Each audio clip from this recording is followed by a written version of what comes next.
All right, so let's go through this. Then we'll start our next chapter of our the course. All right, number one, how are the magic tricks on a CPU similar to a computer program? Lots of reasonable answers here. Wrong answers do exist, but I think for the most part the class did okay. So, we want to think about the magic tricks on the CPU as being kind of building blocks that we put together in kind of programming logic to solve problems.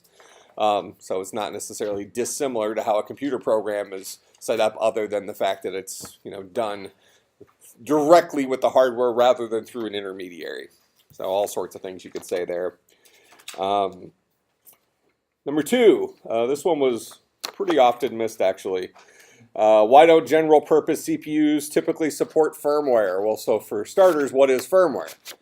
So firmware is kind of a piece of software that sits on top of hardware that allows part of the hardware to be reprogrammed, right? Okay. Now, the benefit of firmware is convenience. What's the cost of firmware? Performance. Okay. So CPUs need to be fast. We probably don't want to hurt that speed with reprogrammable aspects. We want it to be fast, get it right the first time type thing. Make sense? All right, so general purpose CPUs wouldn't have firmware, even though it might occasionally benefit of the accuracy of it. Since we're using that CPU all the time, we want it to be maximum speed. So we expect Intel to get it right the first time. Interesting side effect with that, or side story. How often are there bugs in our CPUs? I guess noticeable bugs. There's probably always a bug at some level. Have any of you ever had an experience where you had a CPU that got recalled? Yeah, so CPUs seem to be pretty stringently tested, right? In 1997, 98, somewhere in that ballpark. No, maybe 95. I think it was 1995. 1995, one of the early Pentium processors, the 60 megahertz Pentium processor from Intel, shipped with a bug. They had to recall all the processors to fix it because you had to pull the chip out, put a new chip in, had to fix. You didn't have like the Maytag guy come out and open up the computer and start messing with stuff.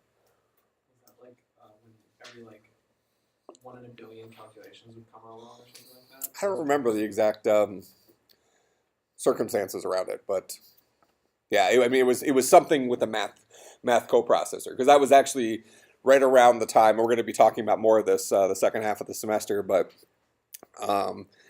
the 386 processor, did that have a math coprocessor? I think the SX did not, the DX did. So math coprocessors were relatively recent. That is to say that having mathematic functions put onto the CPU directly was a kind of a new thing. And I think it had something to do with one of the math libraries on the CPU that wasn't calculating floating point numbers correctly or something like that. So basically all your math would be off, and depending on the application you were running, you could just crash and never run on that machine. That kind of stuff. All right, but for number two, I was looking for something along the lines of performance. That's the dividing line. Firmware equals convenience, not performance. CPUs need performance. All right, questions about that one? All right. Number three, what is the decimal number -361 in binary? Well, first thing we do is we convert 361 to binary.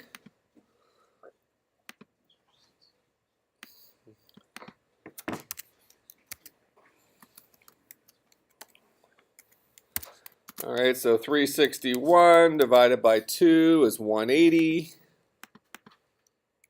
Oop.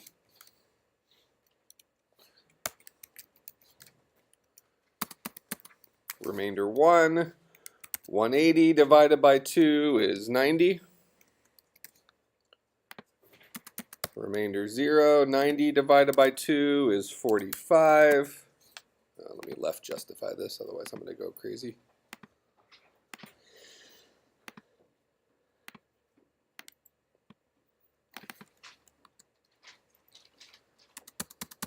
Remainder 0.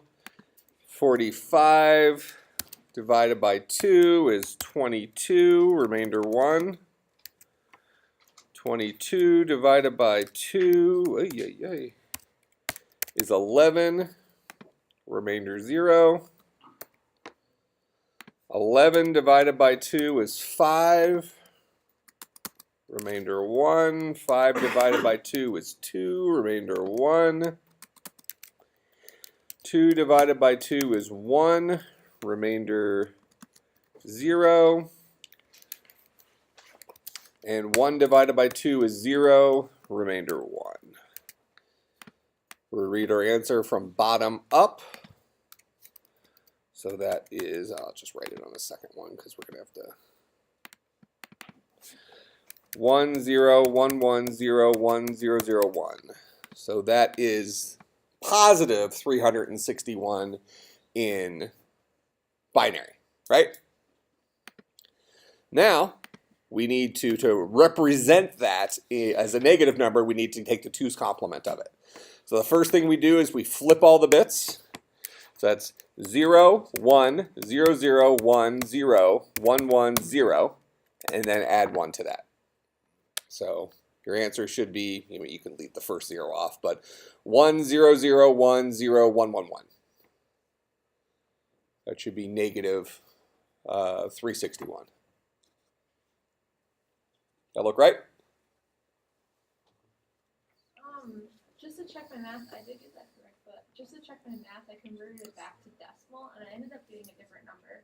Could you do the decimal back to binary so I could see where? Yeah, so in order, you had to know that it's in 2's complement. So in order to get it back to decimal, you're going to say, oh, well, this guy is a negative number because of the 0.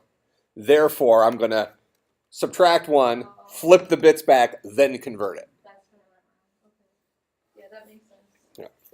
But I get what you're saying. You were trying to check the your answer, and your conversion back you didn't take into consideration was already in 2's complement. Yeah, you're going to get a very different answer. And I was like, oh my gosh, Yeah. that's something wrong. Yeah, you're going to get a very different answer. Yeah, remember 2's complement, the benefit of 2's complement is that you don't have 2 zeros, right? You don't have a positive and negative 0. But the cost of 2's complement as opposed to sign and magnitude is that you don't have a clean number. Your number is an encoded value that you then have to decode in order to get back to your roots, if you will. Make sense? And if feel free to ask questions as we go along, but if you have specific questions about how I graded your exam or something, just bring it up afterwards. I'll be happy to look at it.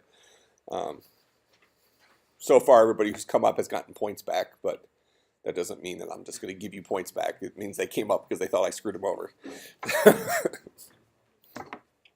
So I typically try to be fair, but if you screwed up, then you'd be open to ridicule.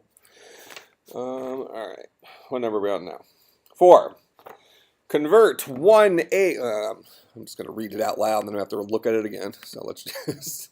I don't like that kind of slide.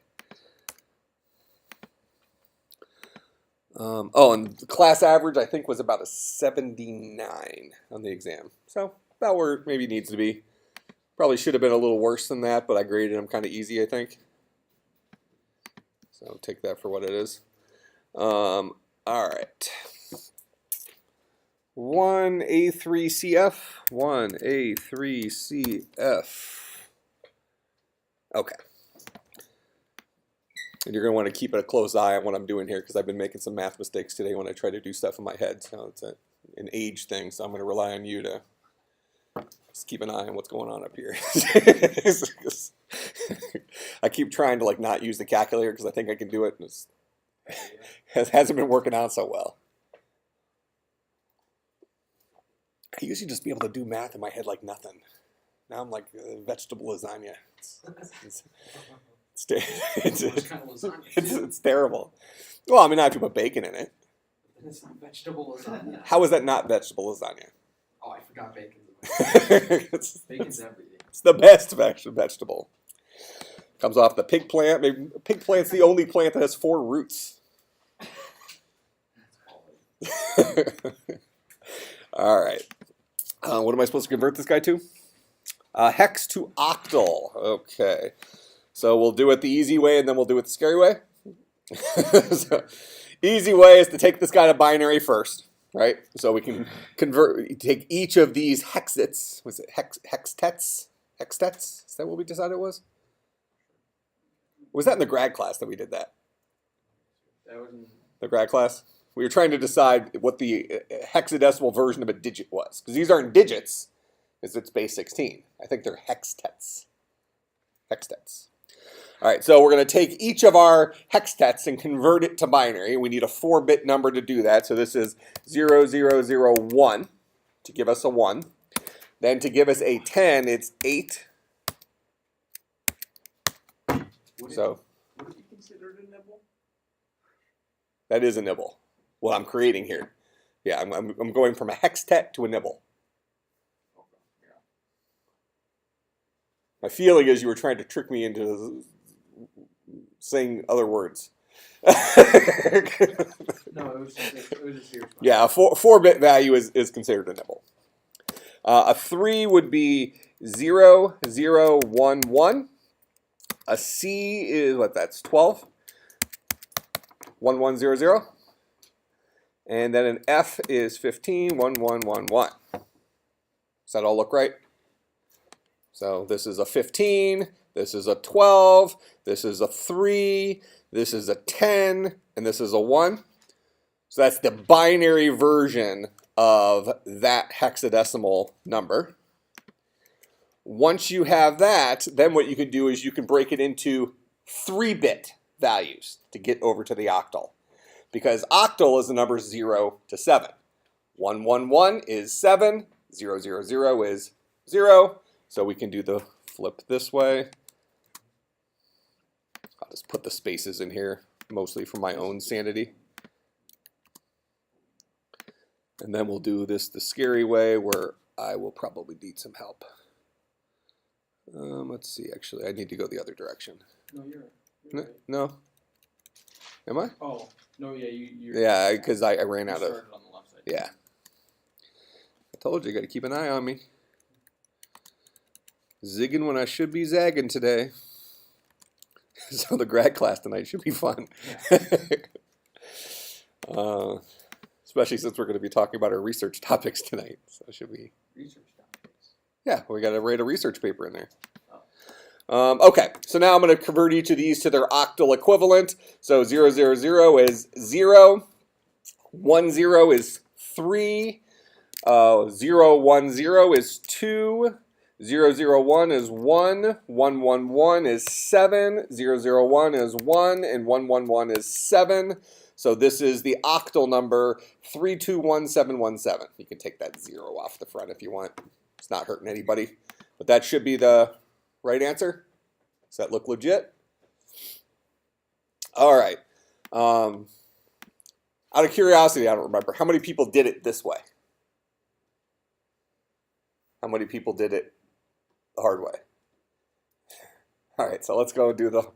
So do we understand the easy way now? The funny thing is the hard way is the way where I've been messing up a lot today. So let's just do it. That way we'll... Oh, I guess it will. So let's get to the same value the hard way.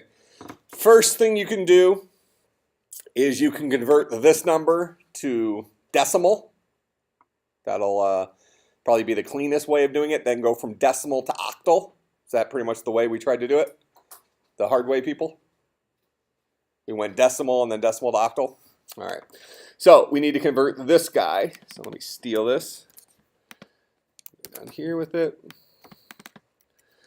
All right. So this is the we got this, the F here. I'm actually just gonna. We're just gonna say it out loud. So F is 15 times 1. That's the ones place. Plus C is 12 times 16, that's the 16's place, plus 3 times the 256 place, plus 10 times the 4096 place, plus 1 times the 65535's place. Is that right? 4096 times 16? 65, oh, 536, sorry. You're supposed to be checking me here. Or is that more like, how did he multiply that? See, that's the problem, is I've been able to rely on this for years, and now it's just gone. You think you would have memorized it by now, so you don't even have to do it. Just memorize all the numbers? Yeah. Just everywhere? That's how really good math people do, right? No, actually, well, I have a lighter version of the same thing that you've seen kind of on some of the TV shows where you see shapes for numbers. Really? Yeah, it's just like the depth of some of them, but I see like colors and stuff for different numbers when I'm thinking about doing math in my head. Yeah, Then you're like, Shani, after I'm really weird. I got some issues. so but- you're kind of like Rain Man. Yeah, well, was. Now I'm vegetable lasagna. So, yeah, you guys get a very muted version of me in class. My wife says I'm like Sheldon at home from the TV show. I'm just weird. You have a spot? Huh? You have a spot? Yeah, I do. I do have spots, but I'm not overly protective of my spots. So yeah, I don't have that issue. But more like ticks and yeah, it's weird. I'm a weirdo. That's fine. I embrace it. All right, so now I actually have to do this math. All right, so we're just going to take all of that. And it's 107,471.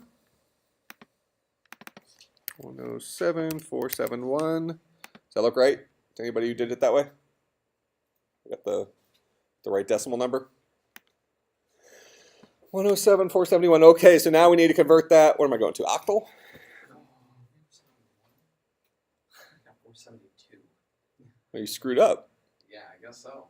You must have had 65,535 here instead of. I did that on my calculator. Added it all in there. All right, so we're going to take this Probably number. plugged in the calculator, actually. Probably is, I'm sure. So we're going to divide this guy by 8. So 107,471 divided by 8 is 13,433. You said 14? Well, I'm not sure what I said. 13,433. All right, I wrote it right. I might have said it wrong. All right. So then 13,433 times 8 is 64. Sorry. 64, 7. So the remainder 7.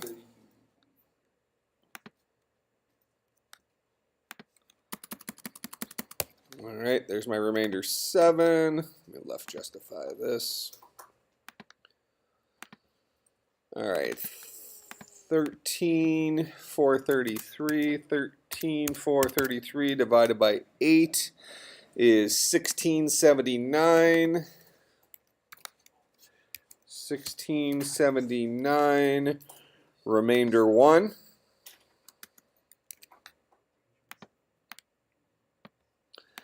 1679 divided by 8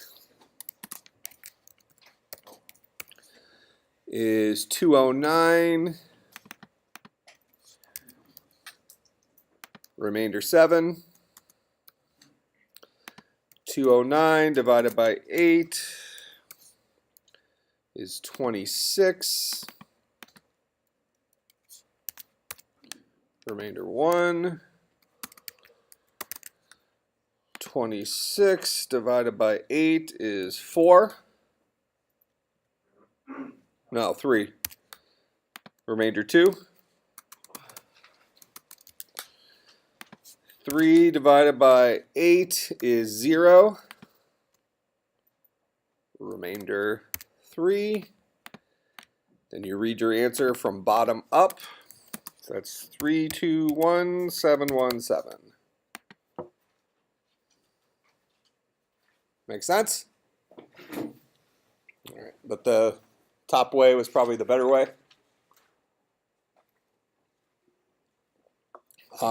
And also interesting for us is that this is the reason why octal and hexadecimal values are convenient when working with binary. So when you think about computers, we think about, well, decimals involved because of us, right? So we'll throw that out the window. Logic has nothing to do with that. 10 fingers, 10 toes, we're decimal creatures, so that's just the way it's going to go. Binary, that's our digital logic. On, off, 0, 1, blah, blah, blah. But then we need higher representation orders to hold larger memory addresses, that kind of stuff. So that's where octal and hex make sense. Make some sense? Pun intended? All right. Questions about this one? All right. What number was that? Okay. So next ones are, what is the value of AX in the following fragments for 5 through 9? Note that they're each independent of each other, so they're not reliant on the previous question's version of AX. And then I give you some given information about the DOS API command 2H, writes a single character stored in DL. And the H is how we represent hexadecimal numbers, Trey. The H, lowercase h, is how we represent hexadecimal numbers. I thought you might be interested in that, given one of your answers. I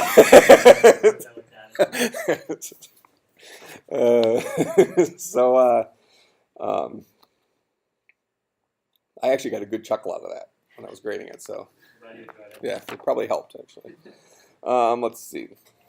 So I tell you that the DOS command 2H, that this writes a single character, and that's going to come into play here on number 10, writes a single character that we store in DL, the low half of D, or low half of DX rather, to standard out, and it stores the last character that was outputted. That means it stores the, it'll be the ASCII representation of, so the numeric representation of the last character that was outputted to AL. All right, as kind of evidence that it worked. All right, so number 5.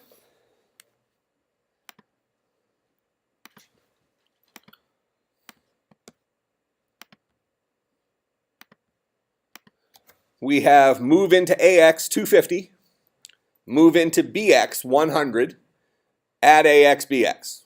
So 250 plus 100 is 350, so 350 is a reasonable answer. Some of you chose to convert it to one of the other bases. I mean, whether you represent it in decimal or represented in hex or represented in octal, it doesn't matter, right? Or binary. So you can do 350 as just your final answer, and that's legit. You can convert that to hex if you want. You can convert that to binary, whatever you wanted to do. Some of you tried to make it match the EMU 8086, which always stores results in hex, right? But that's just their way of visualizing it to us. That hasn't, I mean, the value that's in there is a numeric value. 350 plus, what's the hex version of 350? 15E. All right, I mean, they're the same number. They're synonyms for each other, just in different bases, right? Technically, it should be 15E with a little H after it, Trey. Yeah. I don't think you were the only one. You're just the one that I'm remembering. I don't know half these other people's names, so it's... All right, questions about 5? 5 was our warm-up. 6, we have a data section. That's where our variables are defined. So we have a num1 is 17, num2 is 13. So we moved into AX, the number 17. We moved into, we subtracted from AX 13. So 17 minus 13 is what? It's a 4, right? So now stored inside of AX is the value 4. It'll be the hex value 4, which is 4. Let's see. Then we move into BL, the low half of the BX register, FF. And then we add AX plus BX. All right, so use that as our starting point. So AX, I lose my text box. So AX is currently equal to 4. And if you want to look at it like this, you can say AH is 0, AL is 4. And then we have BH is 0, BL is, where are we at here? FF, which is 255. All right, so if we want to keep it in decimal there for us. All right, so now we're going to add AX plus BX, storing the result back in AX. So this is 259, or your favorite alternate conversion base of 259. Make sense?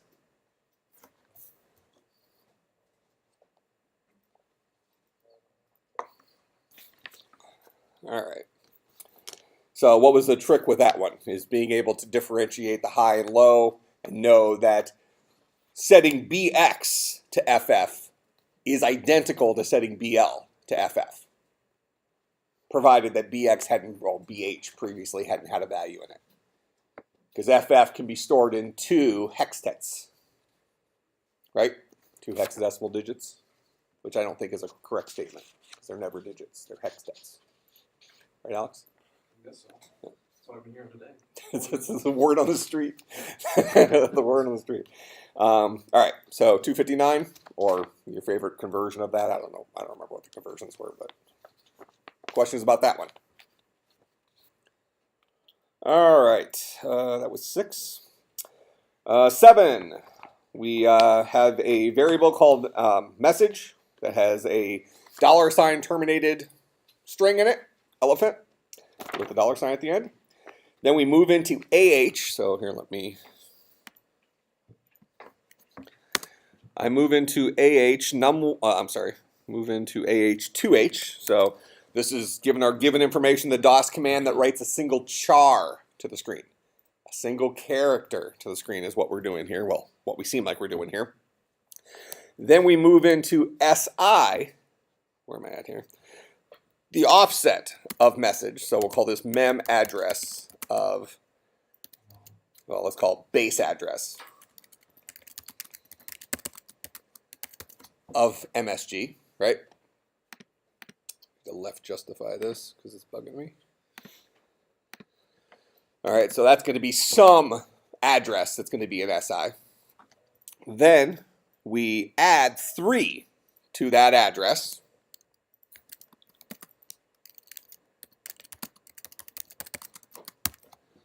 So that's base address plus 3. So think of it like bucket 3. Then move into DL, which is, we go back up to our given information. We load into DL the character that we want to write to the screen. So DL is going to equal the value at, those square brackets around SI, says give me the value that lives at that memory address. Okay, and elephant, E is at bucket 0, L is at bucket 1, E is at bucket 2, P is at bucket 3. So this is going to be the ASCII val for P. That's what's going to be inside of DL, the ASCII value for P. Then interrupt, so the output's going to be a P, but ultimately what is stored inside of AX?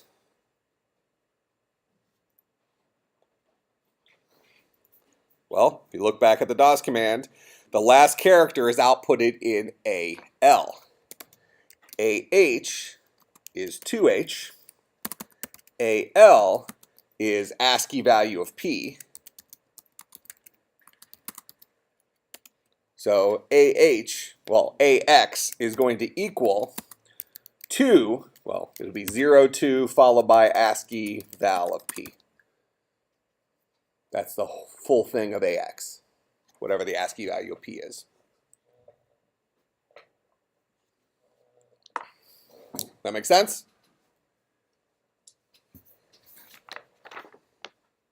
A lot of people wrote it kind of like this, which is fine. I got what you were saying. All right.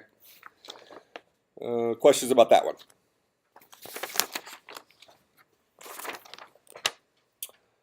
All right, number 8. Oh, this one was missed a lot, and I don't really get why. Unless I screw up on it, then I get why. I'm not giving you points back. Let's see. AX is 1024. BX is negative 768. Okay. So first thing we need to do is, and then we're going to do an XOR on those. An XOR is a bitwise operation, right? So first thing we need to do is we need to convert each of these guys into their binary. So 1024, it's going to be a 1, followed by, let's see, what's 512, 256, 128, 64, 32, 16, 8, 4, 2, like that. Okay.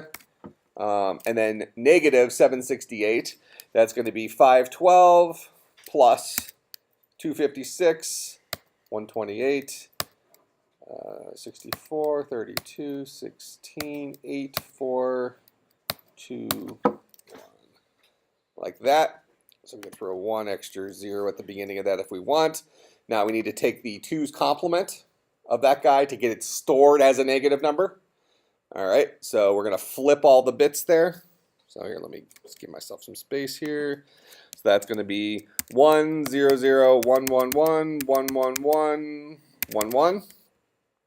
Technically, I put that extra 0 at the beginning, so let's leave it like that for right now. Then we're going to add a 1 to that guy. So when I add 1 to that, it's going to be 0, 1, 0, 0, 0, 0. Oh, I lost count. 1, 2, 3, 4, 5, 6, 7, 8. Like that. All right. So now we can take this number up here. Drop it in right there. Tack 1 extra 0 at the beginning of it to make them equal length. Now we're doing an XOR on this guy. All right, so XOR is a 1 when there's exactly 1, 1. Otherwise, it's a 0. So this is going to be a 1, 0, 1, 0, 0, 0, 0, 0, 0, 0, 0.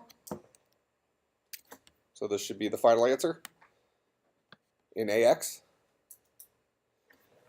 Right, that's where I put it. XOR AX BX. So 1, 0, 1, 0, 0, 0, 0, 0, 0, 0, 0. Make sense? All right. Didn't seem like it was that bad. I mean, I picked pretty easy decimal numbers, didn't I? Like decimal numbers that were quick to get the binary version of.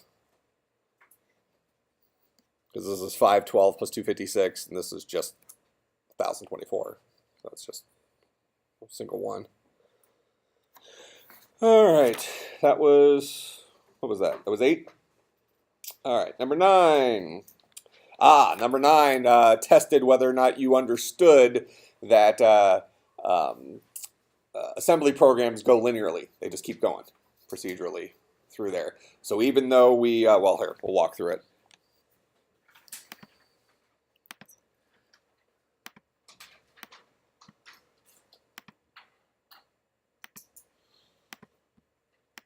All right, so first thing, whoop, come on, nailed it. First thing is we moved into BX384.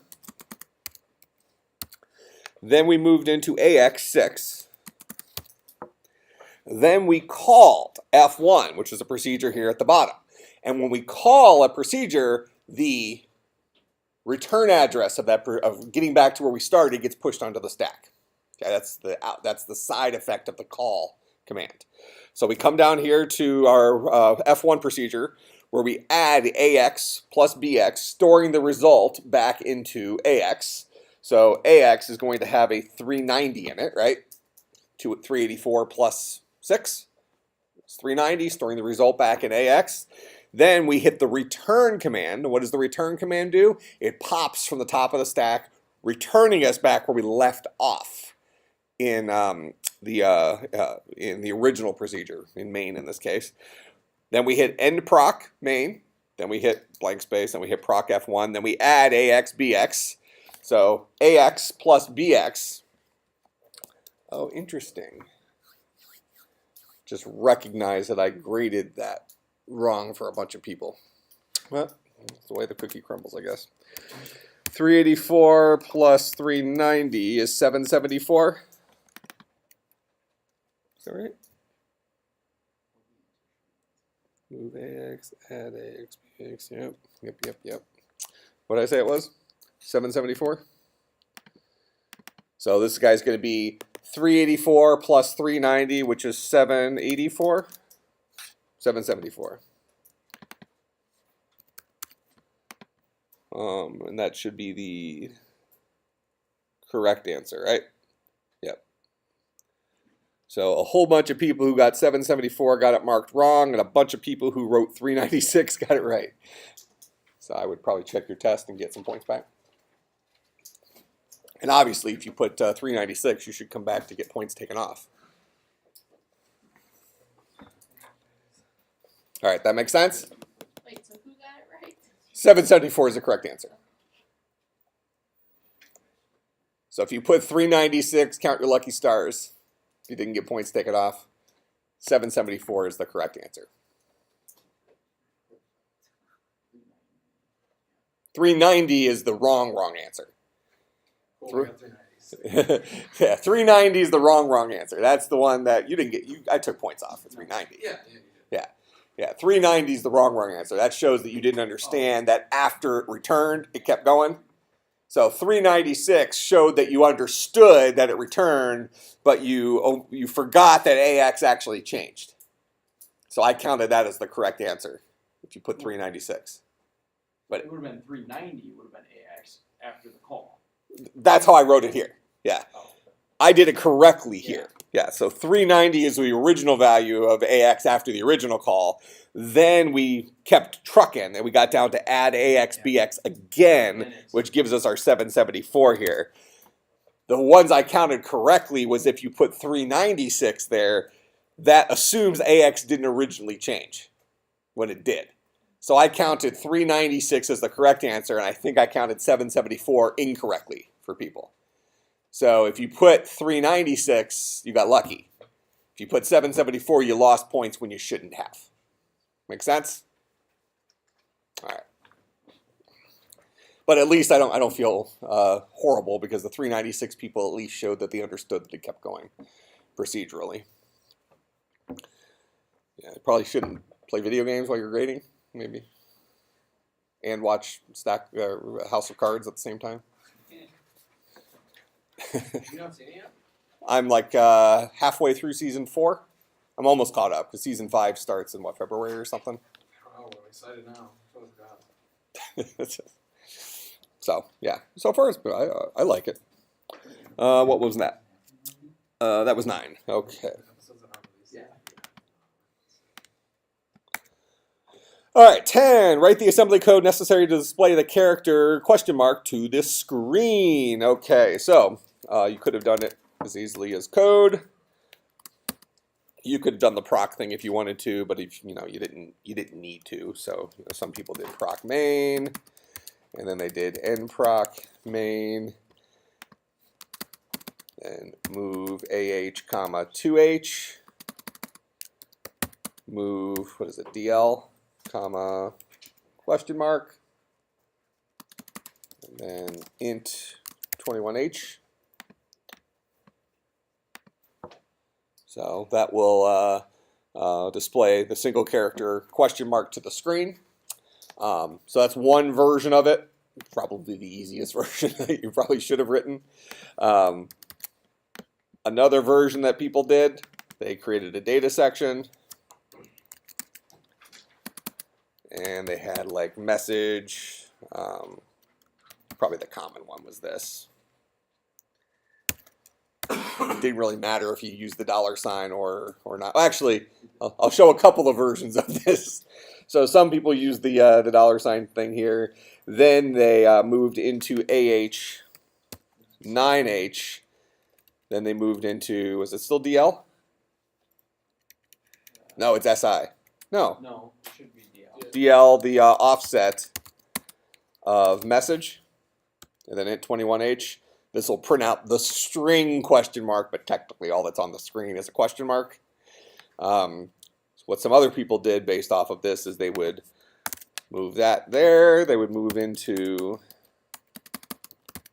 SI, the offset of message, then move into DL,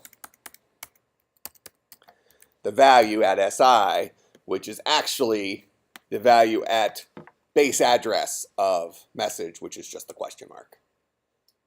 So this is a this is a long-handed version of this. Make sense? But technically correct. So you didn't lose points for any of those. All right, questions about that?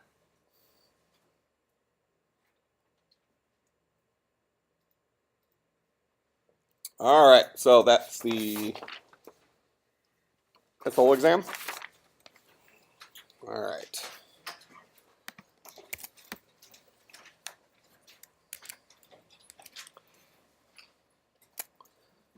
All right, so now I want to introduce a couple of things here as our starting point. Get pictures of these guys to start off with.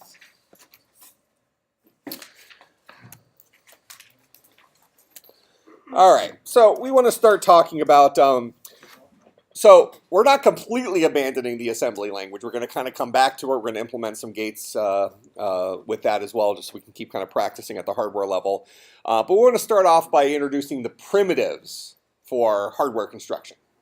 Okay, so the primitive types for these guys are logic gates. So if we kind of go back here.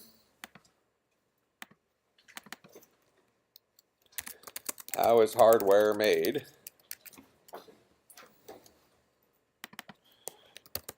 Logic gates and more. All right, so we have a whole, you want to think about this as like Legos. All right, when you go to the store and you buy a Lego kit for like the Millennium Falcon or something like that, it comes with all the pieces you need to build the Millennium Falcon with the right colors and that kind of stuff. Well, there's your basic shaped Legos, right? A majority of Legos are all either the square shaped or the rectangular shaped Legos, right? Most of them come in those two forms. Those are our primitive Lego types. Okay, so we build the majority of our castles and Millennium Falcon and stuff like that out of that. Then you got some of those specialty pieces for handling the edges and the corners, and you got the little dude that Lego's in, right? Okay, and you got the Lego Chewbacca. I like Lego Chewbacca. It's one of my favorites. In any case, we have our primitive types, then we have our specialty pieces, okay? And those exist in hardware as well. Well, we want to introduce our primitive types for our logic gates, okay? So, and we've already been introduced to these in terms of Boolean logic. So we have AND, OR, XOR, that's their exclusive OR. Then we have NAND, NOR, we have a NOT gate. Sometimes this guy's just called an inverter. We'll kind of come back to that. Let's start with just these. We'll see if the page I just brought up introduces anything else interesting that is worthwhile talking about. But these are our primitives. One thing you'll kind of find is, well, a couple things when we talk about creating hardware. This would be, in today's world, we would use these actual physical pieces for making a prototype, right? Once we built our hardware, so this kind of goes back to the argument about firmware and that kind of stuff. Once we kind of prototype our CPU and error check it and make sure it's all doing its thing, and understand that a prototype for a CPU would be a really scary looking piece of equipment. All right, this isn't like a a project, like a kit project you do in a weekend. That's why the Core i7 processors cost a couple of dollars. All right, they're expensive. All right, but if we took a smaller project, like something that counted from 1 to 10 or something like that, you would have 10 or 15 wires and a bunch of little components, and you'd probably use a breadboard where you didn't actually have to solder them. I used to do some of that in class, but I have some pretty bad tremors in my left hand, so that doesn't work out so well. So we'll be using some simulation stuff. It used to be funny, and then it just started becoming me just pulling LEDs out and that kind of stuff and throwing them across and then I had to have students go and collect them because I didn't want to get down. And it's kind of beneath me, literally. I don't know why this came into my head, but interesting. Have you ever fallen out of a chair onto a coffee table? Yeah, but I guess yours was for a different reason. Like lots of alcohol would be my guess. So I was sitting in my chair yesterday at my computer. It was actually while I was grading. I went to get up, and the left arm fell off the chair. You just tumbled. And then I just fell over onto the coffee table. Luckily, the table survived. Surprised me too. It must have been at like a similar height, so I just kind of flopped over onto it. I ripped the arm off of a chair. The bolt was a little bit bent, but I got it back in there. That's impressive. I know. So I didn't think it was going to be fixable. My wife was down there, and she was calling me fat. It was really mean. I don't know which of these logic gates made me think of that. All right, so those are our Legos that we're going to be using to build effectively Boolean expressions at the hardware level, right? Because we go back to when we first learned how to program. Human beings solve problems by remembering crap, so we're going to need some memory when we talk about hardware, we're going to need memory to remember crap, right? In computer programs, we think about that. We have some variables, and variables are our mechanism, or a high-level mechanism for keeping us away from the circuitry that becomes wired memory. But then we need the ability to ask questions, and that's where these gates come in. It allows us to have a signal coming in. It hits a gate, and we make a decision. Okay, it's kind of like choose your own adventure. Depending on our decision at that gate, we either go here or we go here. For most of these gates, the inverter is a single output, but ANDs, ORs, XORs, I called XOR, but that was convenient. NAND and NOR gates all have two inputs, one output. That output is either on or it's off. Make sense? So we either get through the gate or we don't. All right, we'll kind of see that. I'll share the picture here real quick. So for example, here is an AND. All right, now if you remember back to the CS get-together, Dr. Locklear showed some pictures of gates. So each gate has a unique look to it. So an AND gate looks like this. It's like a kind of a stretched out D, where the OR gate looks like an arrowhead. We'll see that here in a second. Okay. It would be funny if I scrolled down. It was like some weird Star of David or something like that. Well, that's not right. All right. So the AND gate, we have our two inputs. So signal A, signal B. And if both of those guys are on. So think about these as zeros or ones streaming in. In reality, it's electricity, right? All right, but my wife doesn't let me play with electricity too much. So we're going to think about it in terms of digital logic, on or off. A 1 means electricity is flowing, that's on. A 0 means electricity is not flowing, that's off. Okay? The reality is that it's always flowing. It's either a high or a low signal and how it gets detected, but that's not for us. That would be more of like a computer engineering course where you're actually building the circuits. We want to understand the high level of these circuits. All right, so we have two binary values coming in on or off. If both A and B are 1s, if both of them are on, then the output here will be on, will be a 1. If A and B, if either of those guys is off, if either of those guys is a 0, then AB will be a 0. So for us, from a logical input, here's our truth table for this guy. 0 and 0 is 0. 0 and 1 is 0. 1 and 0 is 0. 1 and 1 is 0. I'm sorry, is 1. I circled the 1, said a 0. Testing you. You passed. Good. Vegetable lasagna. I get it.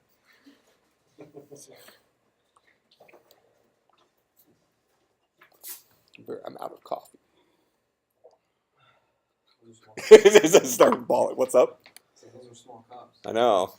Well, he showed up to class like 20 minutes late this morning. Didn't bring me my coffee. I know. Who's he? Van, the back. You done goofed. No extra credit for you. Seriously. All right. Okay. So that's our AND gate. Okay, makes sense? No different than when we use AND with a Boolean expression in Java. That's what an AND gate does. 2 inputs, 1 output. Output's either on or off. The 2 inputs are either on or off individually. And we have a truth table associated with it. It's no different than our normal AND logic in Java. OR gate looks like an arrow, little curvy thing in the back. Stretched out D with a, somebody punched it in the back. So kind of looks like an arrow, I guess. So same thing, 2 inputs. If either of these guys is on, if either of A or B is a 1, the output will be a 1. One or the other or both is an OR. All right? So notice the only time an OR is a 0 is if they're both zeros. Under every other circumstance, it's a 1. Make sense?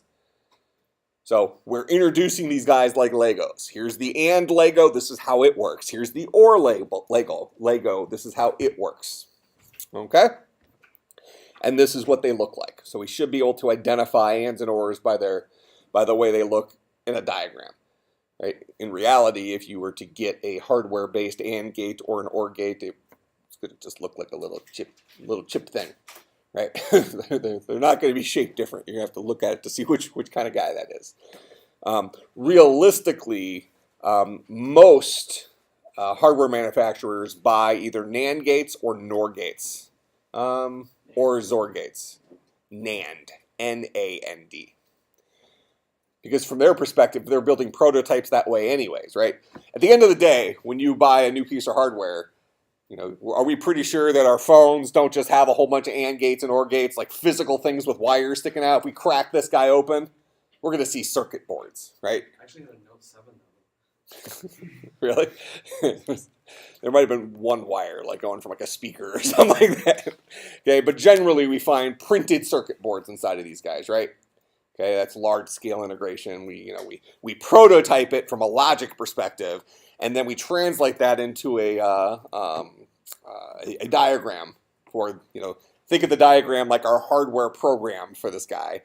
You then feed that into a VLSI printing. Now it's VLSI, ultra large, very large scale. Wow, I might be making parts of that up. But we keep getting better and better and better at printing little tiny wires on silicon circuit boards. All right, as opposed to me and my shakes trying to solder wires together. So we don't really do that anymore at the mass production level. But at the prototype level, we do. Right? So the first version of these guys is going to be a whole bunch of soldered wires. But when you think about like iPhones, so let's talk about an iPhone or an Android smartphone or whatever. Do you think that when they come out with they're working on the iPhone, we're on a 7 now, so probably the 7S is their next naming convention. So they're working on the iPhone 7S. Do you think that there's some room over at Apple that just has a whole bunch of wires everywhere?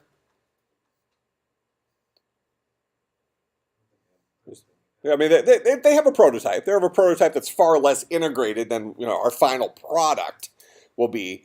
But do they need to prototype all aspects of this? When you read about a hardware company like Apple or Samsung or any of those guys, when they come out with a device, it's always their memory came from company X. Like Apple, I think, gets their memory from Samsung.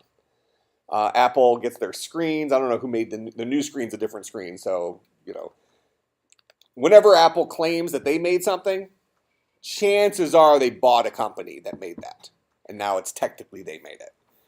Like when Apple started making their own silicon chips, the A1 processors. Well, now it's what, we're on the A9 or something like that. I mean A10. Yeah. So Apple acquired a chip maker, and now it's Apple making their own chips. They're a rich company. That's what they do. So the reality is when they start with a phone like this, they have global pieces of the device that are already known to be working, right? And the screen is its own piece of hardware, isn't it? So the screen's either, an OLED, certain resolution screen, or it's an LED, whatever resolution screen. So that screen is its own piece of hardware, and Apple's going to use somebody else's screen. So they can take last year's model of a screen that can show stuff on the screen and just say, okay, this is our prototype screen, and all of its wires are already integrated.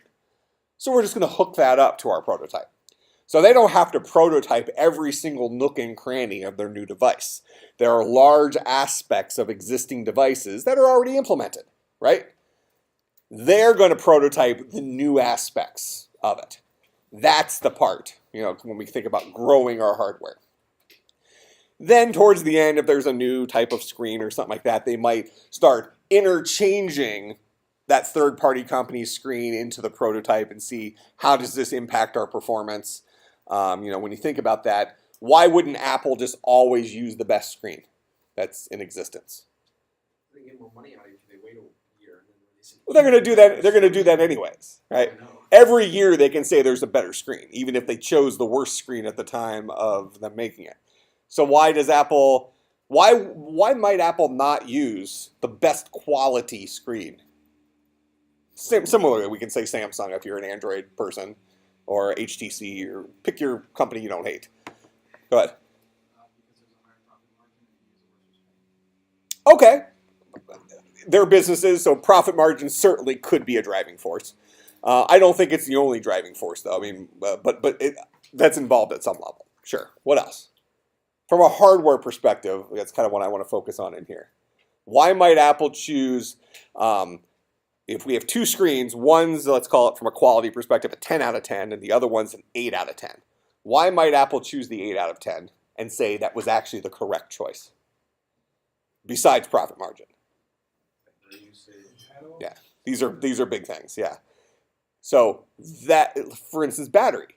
You might have a screen that is physically a better picture, richer color, whatever, but that drains the battery too much that the technology just isn't where it needs to be yet in order to include that in a mobile device. Make sense?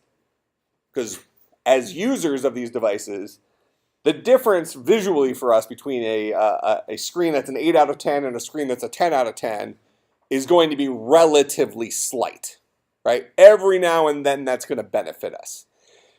Most of the time when we're reading text messages or we're flipping through our screens, we're not going to notice that. Where we'd notice it is maybe if you're playing a game on there or you're watching a movie, that kind of stuff. So a relative small percentage of the time.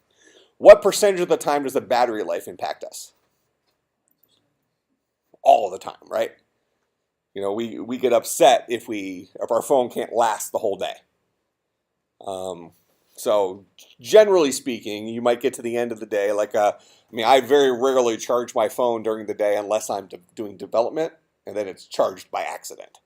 So it's plugged into my laptop because I'm testing on it. But generally speaking, at the end of the day, my phone's at 35% or something like that. But I don't care if it's low. I plug it back in at night. It's my alarm clock. So, as long as I can get a full day out of the phone, it does what I need it to do. But I wouldn't trade a better screen to have to charge my phone in the middle of the day. Make sense? So sometimes those decisions after the profit margin, because we could throw that out the window. That's obvious, right?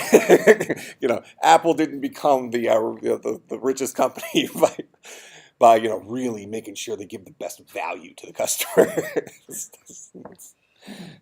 They like to pretend like they give you the best value. Every company wants to pretend like they get Yeah. Actually, it's pretty interesting. Where does most of Apple's money come from? Apple's hardware value is actually pretty good. Their markup on hardware is not that high. Yeah. So where do you think their majority of their profit comes from? Repairs. No. They outsource half the repairs. Right? Yep. When I had my laptop fixed, it was a fixed flat fee. You know, if to send my laptop out, I think it was $329, and they'll just replace anything that's wrong with it. So the hope is that half the time it's like fans and stuff like that. It's cheap. But when they sent mine out, it was a new motherboard, new processor, new RAM, because that's all soldered on this. I got basically a brand new laptop. This whole thing's new except for the screen. Yeah, they put the whole thing in. It's all soldered. But so yeah, hardware they don't really make. Repairs they don't really make a lot of money on. Where's their real money? Okay. No, it's kind of. I mean, all these things are profit centers for them, but they make a lot of money from one very specific place. App Store. Yeah, they just skim off the top. 30% of every app that sells, Apple takes 30% of it. Now they have credit card fees and things like that because they're handling all of that. You know, when you buy a 99-cent app off the App Store, you know, credit card fees have there is a charge for credit card fees. But do you think Apple's probably negotiated a pretty low fee schedule given the number of customers they have? Yeah, they probably got a pretty good deal with the credit card companies. I mean, they're paying them something, but it's similar to Walmart, right? I mean, Walmart undercuts other companies' prices, not because they're necessarily less expensive for them. They're buying in such bulk that their price per unit's low, but also they're not paying as much in credit card fees. So these big companies that can work in larger bulk can do that. But I mean, just think about it. Apple is taking 30% of all that. And really where that came to light, you know, where the numbers, you know, a famous newspaper, Wall Street Journal. We've all heard of it, right? When the Wall Street Journal first went on to the iPad, this is when Apple introduced their subscription model where you couldn't have a subscription on an app unless you had to have the matching subscription on the app compared to the real life subscription. So for instance, you can't have an app that drives you to a website to subscribe to the Wall Street Journal. Then you can come in and log into the Wall Street Journal app, cutting Apple out of the middle. You have to offer the subscription to the Wall Street Journal in the app. Now, do you think in today's digital age, a large percentage of people probably read their Wall Street Journal on an iPad digitally? Probably. So that means that percentage of the group, however big it is, whether it's 50-50 or 75-25, whatever, Apple's getting 30% of Wall Street Journal subscription model. That's just one newspaper. You know, music sharing apps too. Yeah. Spotify doesn't do that. Yep. And you know, you're at the mercy of them because is it an option for a lot of these companies not to be on the App Store? So then, there's a lot of so if you pay through the App Store, that's when they make their money, right? Or is it total? Like, if you go to wallstreetjournal.com and then if Wall Street Journal offers their $10 a month subscription on their website versus Apple, if I go to the website and do the $10, Apple gets nothing. Okay. If I go to the app and do the $10, Apple gets $3 per month. So can you say we don't offer a subscription service on here? This is the subscription service on our desktop. No, Apple will reject the app. Gives you access to the app. Apple will reject the app. I feel like if Wall Street Journal did that, like how would that? They tried. Really? Wow. Well, but isn't that the thing? Like the Wall Street Journal could strong arm a lot of companies, but not Apple. Similarly, not Microsoft, not Google. I mean, these are companies that, you know, if they were wrestlers, they would win. Right? Right? You don't pick a fight with a company like that. So Apple just said no. It's kind of just an interesting dynamic, the technology world we live in, because Apple's skimming all this off the top, and we could say, you know, rightly so. They are providing the platform and all the payouts and things like that. So they're creating an ecosystem that wouldn't otherwise exist. But the companies, it's not really an option for them not to go through Apple. You know, that's like, you know, if Sony decided they weren't going to sell their PlayStations at Best Buy. It's like a huge share of their market. It's where people buy PlayStations, right? So it's just kind of an interesting thing. All right. So in any case, that we kind of got down that weird path based on, we were talking about profit centers and hardware and stuff like that. So any company is going to be dealing with profit. We don't care about that from our perspective in here. We care about the hardware-based decisions. Why did they choose Part A versus Part B? And from a hardware perception, that might be compatibility with other things, battery life, that kind of stuff. All right, so AND gates and OR gates, these are our two, go-to moves for our primitive types in our digital logic. Here's our NOT gate, sometimes called an inverter. Okay, so this guy has one input and one output. And notice, so they've already introduced this, so in terms of the symbol, this little circle here, that's the NOT portion of this. You'll see that come back here in a few minutes. All right, so if this comes in as a 1, it becomes a 0. If this comes in as a 0, it becomes a 1. Okay, this is equivalent in Java to the exclamation point. All right. NAND gate looks just like an AND gate, except it's got a little dot on it. Okay, so the output of it is the inverse of an AND. So this guy is only false when they're both true. If A and B are both 1, this guy's a 0. Under every other circumstance, it's a 1. Make sense? So this is the inverted truth table of an AND gate. All right.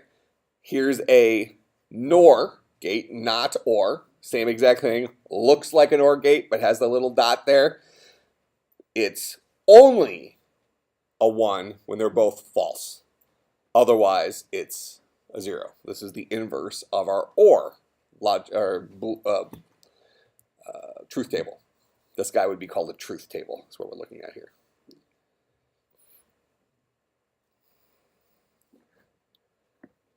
So here's an exclusive OR, XOR, is how I've always, nobody writes it this way. Nobody writes it this way. Okay, so an exclusive OR is looks like an OR but has a little extra line behind it. That's our exclusive OR. Okay, this says one or the other but not both. So exclusive ORs are true when exactly one of the inputs is true. It's false otherwise. So in a situation where they're both true, both on, and an exclusive OR is off. Make sense? Exclusive NOR, which I think this would be pretty rare. It exists. We can identify it now because it looks like an OR, has the extra line on the back that makes it exclusive, and then it has the dot, which makes it the NOT version of it. All right?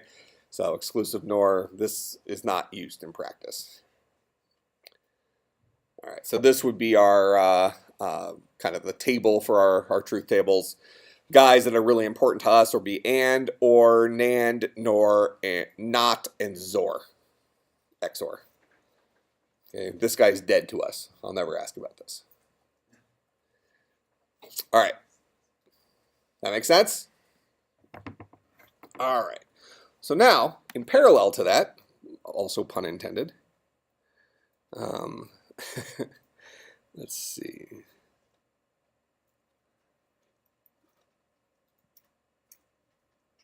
In our chapter, where have we read up to? Have we done 3.6 yet?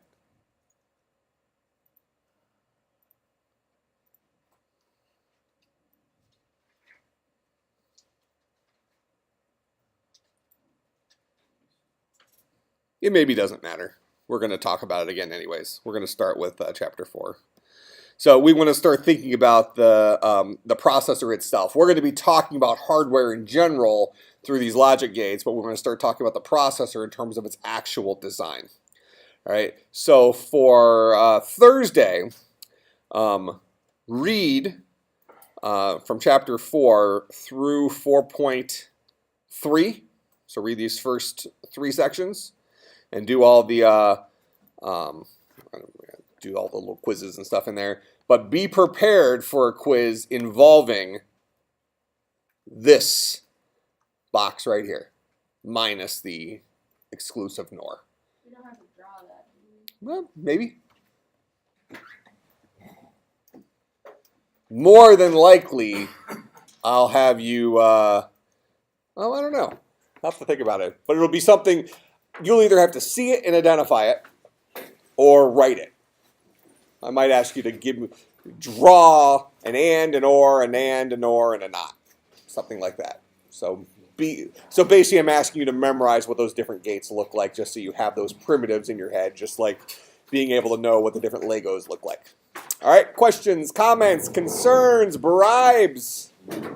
All right, I will see everybody on Thursday. Make sure if you have questions on your exam, you come up and ask, and we'll get that taken care of.